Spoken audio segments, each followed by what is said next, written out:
नाम सामने आ चुका है अनवारुल हक काकड़ और यही कहा जा रहा था कि बलूचिस्तान से उनका ताल्लुक होगा और हम देख रहे हैं कि बलूचिस्तान से ये नाम सामने आ गया, लेकिन इससे पहले इस नाम की कोई हमने बाज़गश्त नहीं सुनी थी। किस तरह से देखती हैं इस इंतखाब को?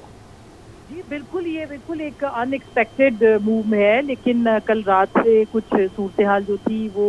इस्लामाबाद के अंदर ऐसी थी कि डेडलॉक किसी सिचुएशन थी और इत्तेहादियों की तरफ से जो नाम थे और राजा रियाज साहब की तरफ से जो नाम था और फिर ये फाइनली राजा साहब की तरफ से ही पेश किया गया था, तो खुद इत्तेहादी जमातों के आपस में बहुत ज़्यादा इस मामले के ऊपर इख्तलाफात थे, जिसके बाद फिर ये तय पाया था, जो कि अभी मुजीब साहब भी बता रहे थे कि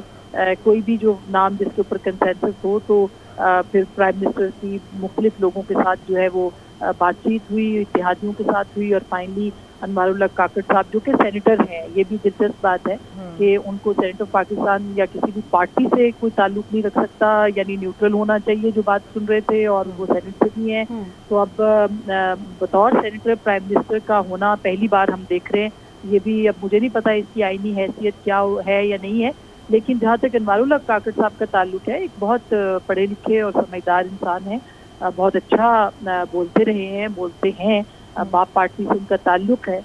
तो अब लेकिन खुद बाप के ऊपर आपको पता है कि बहुत सारी जमातों के बहुत से एतराज़ात मौजूद रहते हैं और हैं, उनका एक टिल्ट हमेशा से बताया जाता है कि इस्टेब्लिशमेंट की तरफ है और रहा है। इसलिए मेरा ख्याल है कि उनको इस वक्त इस्टेब्लिशमेंट का नुमाइंदे के तौर पर ज़्यादा तसव्वुर किया जाना चाहिए और उनकी जो एफिलिएशन ज़ाहिर बाप पार्टी के साथ है तो उसके ऊपर सियासी जमातों ने मोहर सब की है। अब देखना यही है कि एक सियासी किरदार या एक न्यूट्रलिटी उनको किस तरह से पूरी करनी है, जो कि बतौर निगरान वज़ीर आज़म एक सबसे अहम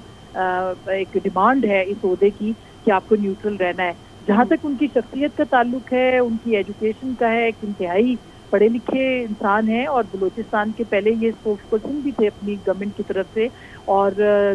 उसके बाद फिर ये सेनेट में आ गए, तो बहुत उनका एक अपना सब लोगों के साथ अच्छा ताल्लुक है। उनकी शख्सियत जो है इस एतबार से बहुत सबके लिए काबिल कबूल है, क्योंकि बेसिकली कॉन्स्टिट्यूशन के हिसाब से या उस तरह से वो तो अपनी एक जगह पे बहुत सारी रिक्वायरमेंट्स हैं, लेकिन बतौर शख्सियत उनका सबके साथ बहुत अच्छा ताल्लुक है और इवन सहाफ़ियों के साथ भी, और उनका एक अपना एक किरदार रहा है। बलूचिस्तान के हवाले से ये खुशाइन बात ज़रूर है कि बलूचिस्तान से उनका ताल्लुक है, लेकिन अब बलूचिस्तान के लिए वो क्या कर पाएंगे ये बहुत अहम होगा जानना। जहाँ तक कॉन्स्टिट्यूशनल रिक्वायरमेंट्स है, अगर वो बन सकते हैं तो जाहिर है कि अब इसके बाद काबीना में बाकी सेनेटर्स भी आ सकते हैं। हो सकता है कि सेनेटर इसहाक डार साहब जो है वो वजीर खजाना के तौर पर कंटिन्यू करें, सेनेटर शहीद रहमान जो है वो भी कंटिन्यू करें। तो ये इसका मतलब यही समझा जाना चाहिए कि अब इसके बाद से सेनेटर्स भी या किसी भी पॉलिटिकल पार्टी का जो कोई भी शख्सियत जो है वो बतौर केयर टेकर सेटअप या केयर टेकर जो प्राइम मिनिस्टर है वो आ सकते हैं। एक इनका एक और भी एक है जिससे शायद पीटीआई को भी ज़्यादा एतराज़ नहीं होगा कि बाप पार्टी जब पाकिस्तान तहरीक इंसाफ के साथ इनकी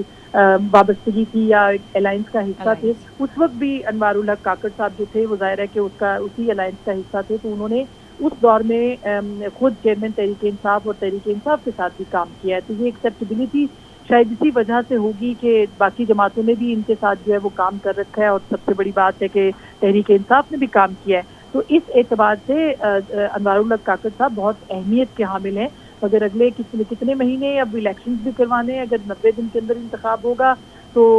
इनका जो किरदार है वो और ज़्यादा अहम हो जाएगा इस सिलसिले में कि क्या मामला है। इनकी सिलेक्शन में हो सकता है एक ये भी मामला हो कि बलूचिस्तान के अंदर बहुत सी इन्वेस्टमेंट है जो कि बाहर से आनी है, और जाहिर है कि इस इन्वेस्टमेंट के लिए बलूचिस्तान के किसी शख्सियत का होना ज़रूरी भी समझा गया होगा कि उनको आप रखें, ताकि जो इन्वेस्टमेंट है रेकोडिक के हवाले से या दीगर जो मामला हैं गवादर है या उससे काकड़ साहब ने बहुत काम भी किया है। तो मेरा ख्याल है कि ये ज़्यादा